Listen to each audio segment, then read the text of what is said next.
नमस्कार। मेरी आज की रचना का शीर्षक है बदलना तो पड़ेगा ही। दादी सुबह सुबह ब्रह्म मुहूर्त में उठ जाती थी। माँ 6-7 बजे के आसपास उठती थी। पत्नी 7-8 बजे तक उठने लगी और अब बहू 8-9 बजे तक उठती है। ज़माना बदल रहा है, हमें भी बदलना तो पड़ेगा ही। दादी घर के सारे काम खुद कर लिया करती थी। माँ ने मदद के लिए एक बर्तन वाली रख ली। पत्नी ने उसके साथ ही कपड़े धोने के लिए और झाड़ू पोछे के लिए बाई रख ली।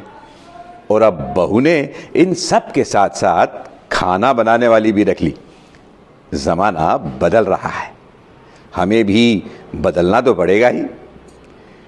दादी दादाजी के सामने कभी कुछ नहीं कहती थी। माँ अपनी बात धीरे से कह दिया करती थी। पत्नी अपनी बात कहने के लिए कभी कभी बहस भी कर लिया करती थी। और अब बहू अपनी बात मनवाने के लिए बराबरी से टक्कर देती है। ज़माना बदल रहा है, हमें भी बदलना तो पड़ेगा ही। दादी के समय घर में 10-15 लोग हुआ करते थे।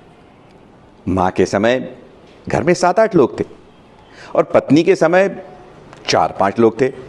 और अब बहू के समय केवल 2 ही रह गए और तीसरे के लिए भी सोच रहे हैं।